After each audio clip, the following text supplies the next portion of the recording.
Cara, essa última rodada da fase de liga foi tão insana que eu vou pedir desculpas pra vocês, mas o pós-jogo hoje vai ser mais bagunçado, tá? Eu vou dividir em 3 partes.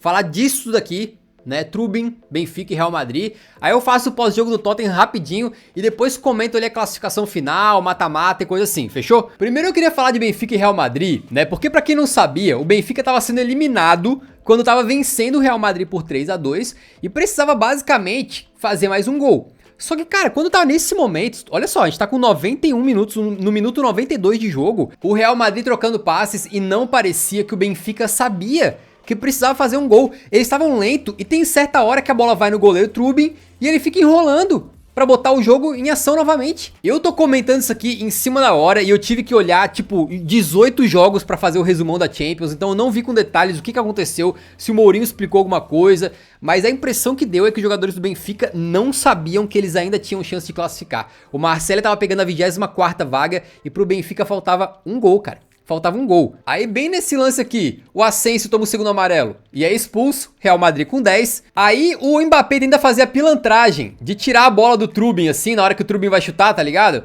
E fazer o gol, obviamente não podia. Aí o Rodrigo reclamou, né, completamente infantil, foi expulso, mandado pra rua, saiu xingando de tudo ainda como se ele tivesse certo.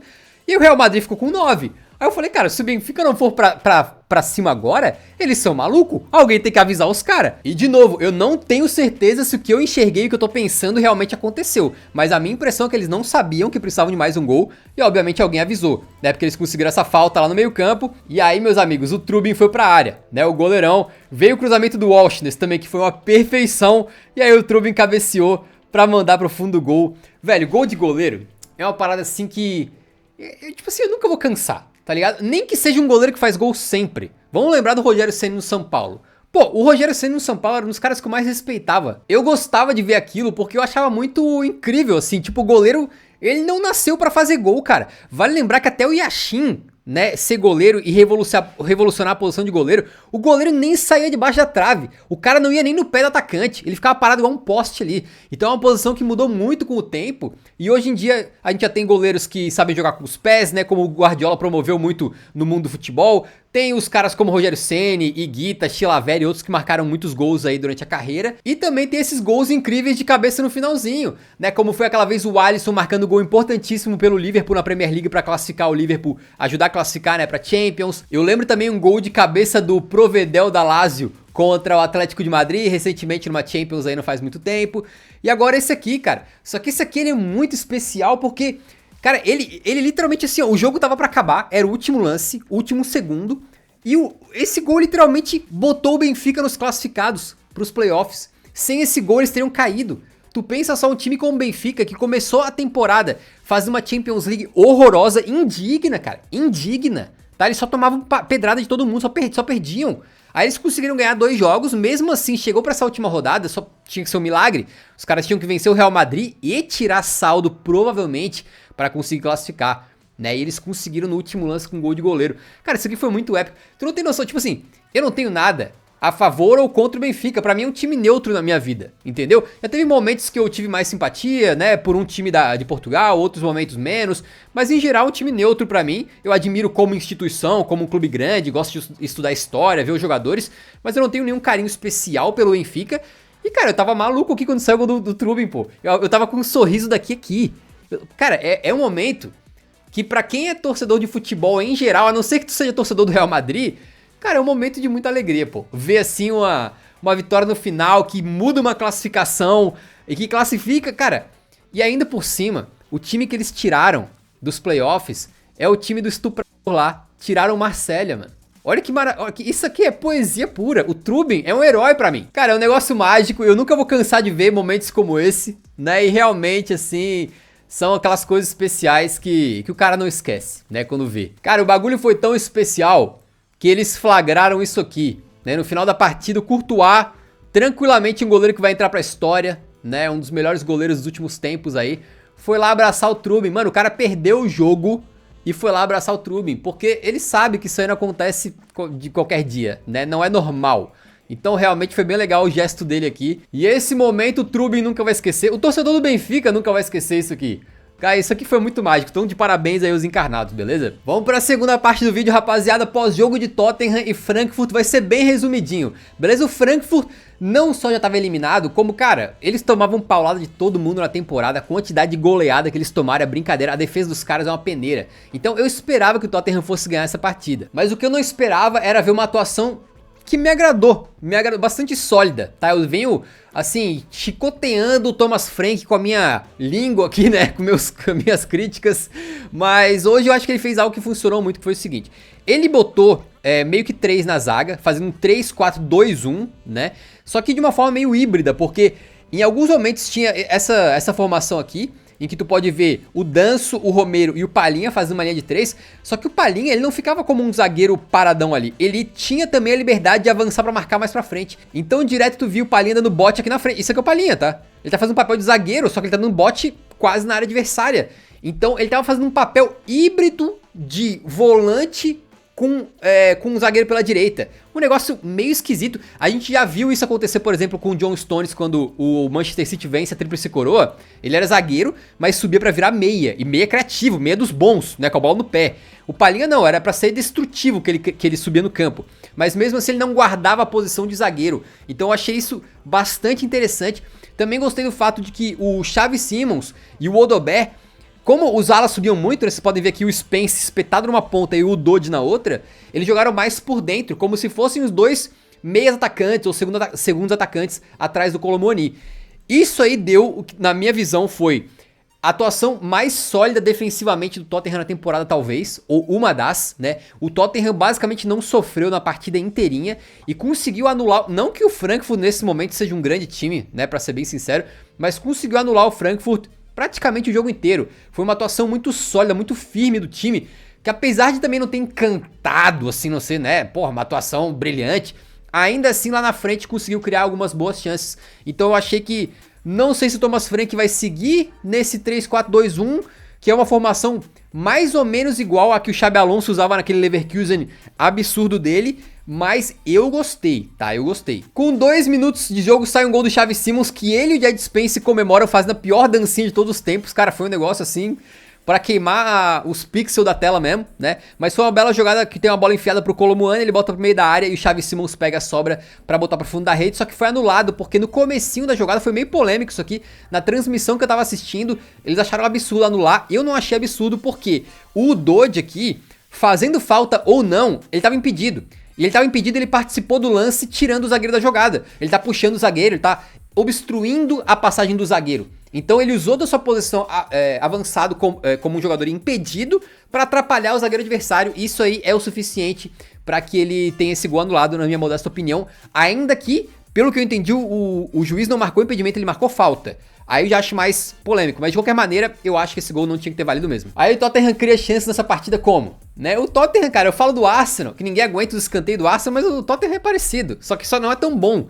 Mas agora a jogadinha favorita é assim, bola no segundo pau pra alguém escorar pra outra pessoa que chega no segundo pau aqui. Né? Nesse caso, acho que é o Romero que escora, o Palhinha aparece de cabeça e manda aqui no cantinho, o goleirão Cauã Santos brasileiro vai buscar. Uma coisa boa dessa fase tenebrosa do Thomas Frank é que o Odobert é um jogador que, cara, eu gosto muito dele, ele é muito ágil, ele tá ganhando cada vez mais confiança, já tinha ido bem em partidas recentes, tem sido titular e hoje fez uma bela tabelinha ali, mandou um tirambaço de fora da área na trave, ele merecia muito esse gol aqui, eu achei, né, foi bem bacana. Aqui o Cauã Santos manda uma bola na fogueiraça pra não sei quem que foi ali, o Xavi Simons rouba, sai na cara do gol, só que, cara, me dá uma agonia, cara, quando o jogador, pô, não tem a perna esquerda pra quê, velho? O cara, ele tenta, a perna dele direita tá toda errada, ele não tá com um posicionamento de corpo pra botar força na bola nem nada. Ele tenta tirar do Cauã Santos, mas perde o gol, né? Aqui a finalização certa, acho que era de canhota ou de cavadinha. Ele errou muito ali, era uma jogada de gol claro, né? Que ele perdeu. E aqui a única chance boa realmente do Frankfurt na partida, uma bola por trás da defesa. No momento de rara desorganização, porque tu pode ver que o Jed Spence caiu aqui, né? Pra marcar como lateral direito. O Palhinha tá no meio e o Romero e o Danso estão um em cima do outro. Ou seja, um tá marcando o outro e deixaram o espaço aqui no meio. Aí o Larsson consegue receber e manda no travessão. Foi uma bela jogada do Frankfurt, mas meio que foi a única, tá? Na partida inteira. 0 a 0 no primeiro tempo. E aqui sai o gol do Tottenham daquele jeito, mano. Xavi Simons faz uma jogadinha aqui, né, na falta e manda no segundo pau. Quem que tá no segundo pau pra escorar? Sempre ele, Romero, ele bota pra dentro e o Kolo Muani faz o gol pra fazer 1 a 0. O Kolo Muani marcou 3 gols pelo Tottenham. 2 contra o PSG, ex-time dele, e 1 contra o Frankfurt, ex-time dele. O cara só faz gol se é a lei do ex, caso contrário ele se recusa. E depois ainda sai o segundo gol do Solanke, que tá voltando de lesão agora, né? Já tinha marcado um gol contra o Borussia Dortmund, em que o Dahoud, é aquele mesmo que jogou no Borussia Dortmund, ele tenta botar a bola pra trás de cabeça aqui, dar uma recuada, mas ele faz uma recuada ridícula, a bola cai com o Solanke que empurra pro gol e faz 2 a 0. Cara, eu acho que foi uma das melhores partidas que eu vi do Tottenham nessa temporada sob o comando do Thomas Frank. Defensivamente, eu diria que foi quase perfeito. E ofensivamente pode não ter sido brilhante, mas produziu, tá? Além das chances que eu mostrei pra vocês, tiveram algumas outras também. Tentei dar uma resumida aqui, né? Vocês podem ver gols esperados 1,71, 15 finalizações, 6 no alvo, 5 grandes chances. Isso aqui é uma boa atuação, rapaziada. E eu sou obrigado, né, também a usar a minha cabeça e não só o meu coração. O meu coração é óbvio que quer o Thomas Frank longe do clube. Agora, eu também não posso negar que aqui ele encontrou alguma solução. Ele encontrou um time que fez uma atuação boa, na minha modesta opinião. E aos trancos e barrancos, é verdade, ele terminou com o Tottenham em 4º lugar. Claro que isso tem explicação, né? Pra quem não percebeu ainda por que o Tottenham tá em 4º lugar, vocês podem ver aqui que a nossa campanha tem vitórias contra Vila Real, Slavia Praga e Frankfurt.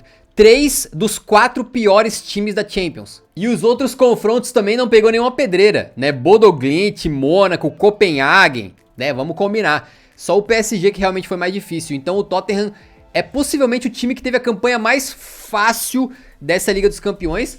Então por isso tá em 4º, né? Se tivesse pegado o que o PSG pegou, por exemplo, vamos dar um exemplo, né? Dá uma olhada, o PSG pegou Newcastle, Sporting, Bayern, Barcelona e Atalanta. Só pra dar um exemplo. Então a campanha deles foi infinitamente mais difícil que a do Tottenham, né? E por falar em PSG, vamos falar um pouquinho da Champions como um todo, né, rapaziada? O Arsenal passou em primeiro. Absurdo, 8 vitórias, 8 jogos, né? São os favoritos pra ganhar a Champions. O Bayern de Munique também é o futebol que eu mais gosto de ver na Europa, né, atualmente, né? Então passaram muito bem. O Liverpool e o Tottenham naquela coisa, né? Meio que crises durante a temporada. Na Premier League o Liverpool tropeçou, teve aquela fase horrorosa lá, mas passou em terceiro e o Tottenham em 4º, né? O Tottenham é o contrário do Vila Real, porque o Tottenham tá mal na Liga e voou na Champions, enquanto o Vila Real no Campeonato Espanhol eles são o 4º lugar. 4º colocado. E aqui eles terminaram em 35º. Por pouco, eles não tiveram uma campanha pior que a do Kairat. Doideira, né? A gente tem também aqui no top 8 o Barcelona. Pra mim, tá? Eu posso estar errado, mas eu acho que o campeão sai de Arsenal, Bayern de Munique e Barcelona. É óbvio que algo diferente pode acontecer, porque futebol é futebol, as coisas mudam muito. Daqui a pouco um time entra em crise, outro sobe de produção, como foi o PSG na temporada passada, né? Mas nesse momento, acho que são os 3 futebols mais bem jogados da Europa, os 3 times mais sólidos. E acho que se eu tivesse que chutar nesse momento, eu diria que o campeão sai daí. Aí o Chelsea mudou de técnico agora, conseguiu terminar no top 8, né? Tá de parabéns. O Sport em campanha fantástica e também com gol nos acréscimos, tá? Pra classificar no top 8. O City tá aqui, mas meio que decepcionou. O Real Madrid vai ter que jogar playoffs. Ainda que assim, vocês vão ver que os playoffs, cara... Olha, vamos lá. Eles não estão tão complicados pros times mais fortes, tá? Pensa só, PSG e Newcastle vão pegar Mônaco e Karabag, né? Não se sabe quem pega quem ainda, porque tem um pequeno sorteio, mas são esses 2 times. Então, é óbvio que PSG e Newcastle vão passar, né? Não tem como. Juventus e Atlético de Madrid vão pegar Galatasaray e Clube Bruges. Pode acontecer uma zebra? Pode, mas é bem provável que Juventus e Atlético de Madrid passem também. Real Madrid e Inter vão pegar Bodo Glimt e Benfica. Aqui já tem o sorteio, vai fazer muita diferença, né? Quem pegar o Bodo Glimt não vai ter vida fácil. Os caras ganharam do City e do Atlético de Madrid, né? É um time difícil, na Noruega lá faz frio pra poxa, mas com certeza tanto o Inter quanto o Real Madrid tem todas as condições de passar pelo Bodo Glimt. Agora o Benfica, vamos ver que tipo de Benfica que a gente vai encontrar nos playoffs. Eu tô torcendo para que a gente tenha um Benfica contra Real Madrid. Porque assim, depois do que a gente viu hoje, com o gol do Trubin, tem que ter uma revanchezinha, tem que ter um jogo 2 e um jogo 3, né, para desempatar. Eu acho que vai ser fantástico se acontecer, beleza? Aqui, já entre Atalanta e Leverkusen contra Borussia Dortmund e Olympiacos, vai ser briga de foice, né, com certeza. Nenhuma dessas equipes aqui tá tão bem, nem tá tão mal. E aí depois, oitavas de final, aí fica muito cedo pra gente prever, né? Mas o que eu tô querendo dizer é que mesmo os times que acabaram tropeçando um pouquinho, né, e ficando nos playoffs, como Real Madrid, Inter, PSG, Newcastle, eu acho que vão acabar todos passando, tá? Do Atlético de Madrid até o Real Madrid aqui, eu acho que todo mundo passa pelos playoffs. Claro que pode ter zebra, né? Eu acho que eu adoraria ver uma zebrinha. Adoraria o Benfica... Cara, o Benfica eliminando o Real Madrid de novo nos playoffs, né? Depois de ganhar essa partida de hoje, seria cinema absoluto, né? O Marselha eliminado, coisa linda, delícia demais. Pafão da massa, pô, que campanha. 9 pontos. Pra quem não tá ligado, eles só caíram nos critérios de desempate. Se eles conseguissem meter 6-1 no Slavia Praga, ao invés de 4-1, eles tinham classificado, né? Seria lindo. Campanha, pô, brilhante. Muito brasileiro jogando lá. Os caras desconhecidos, né? Hoje um cara fez o gol pro Pafos, ele chama Bruno Felipe. Eu fui olhar a ficha do cara, o maluco fez a carreira inteira fora do Brasil, tipo, em países, assim, bem alternativos, tá ligado? Nunca ninguém ouviu falar dele no Brasil, mas é brazuca lá, pô, tá marcando na Champions, né? O PSV pra mim foi uma das grandes decepções, porque eles vão ser tricampeões do campeonato holandês, com certeza absoluta, e na Champions meio que foram bem mal, né? Então fica aquela sensação, tanto com o PSV em 28º, quanto o Ajax em 32º, que o holandesão tá meio paia mesmo, né? O holandesão, o cara brilha no holandesão, chega na Champions, apanha de todo mundo. É meio tenso. O Napoli, cara, o Antônio Conte, técnico do Napoli, fez isso a carreira inteira. Ele vai bem na Liga e mal na Champions. Foi com todos os clubes que ele treinou. Juventus, Chelsea, Tottenham, não importa. Napoli agora, né? Inter. Então, realmente, não é nada novo pro Conte. Mas considerando que o time dele é atual campeão italiano e tá brigando por mais um campeonato italiano, ele terminar em 30º é um pouco vergonhoso, tá? É um pouco vergonhoso. E aí depois tem, cara, o Villarreal não se explica, né? Campanha ridícula. E o Kairat era pra ser um saco de pancadas e foi. Mas a campanha deles foi mais digna do que eu imaginava. Primeiro que eles fizeram 1 ponto. Segundo que eles tiveram alguns bons momentos, né? Teve aquele goleiro deles lá que fez uma atuação brutal, agora nem lembro contra quem foi. Teve também eles indo pro Emirates agora, metendo 2 gols contra o Arsenal na última rodada. Pô, pensa que feito gigantesco que não é isso, né? Acho que era isso que eu tinha pra falar, rapaziada. Perdão pelo vídeo um pouquinho mais caótico, meio que 3 vídeos em um, fechou? Agradeço a vocês demais por acompanharem sempre os pós-jogo comigo aqui. Quando tiver mata-mata a gente continua, obviamente. E vale também ressaltar que amanhã, quinta-feira, cedinho no canal Eurofut, se tudo der certo, tem o resumão dessa rodada da Champions aqui, com tudo que aconteceu e mais alguns detalhes bem maneiros também. Fechou? Muito obrigado, tamo junto, é nóis e respeita o galão. 4º colocado na Liga dos Campeões, que significa que é o 4º, claramente, é o 4º melhor time da Europa, beleza? Essa é a conclusão que a gente tem que chegar. Acima do Tottenham, só o Liverpool, o Bayern e o Arsenal. E por pouco, tá? Por pouquinho assim, ó. Na fanbase do Tottenham tem uma galera assim, não, se as pessoas achavam que a gente terminar em 17º na Premier League e ganhar a Europa League já tinha sido bizarro, né? Esperem pra essa temporada, que a gente vai terminar em 18º na Premier League, ser rebaixado e ganhar a Champions. Beleza? Só abre o olho, que o Tomás Franquismo tá on.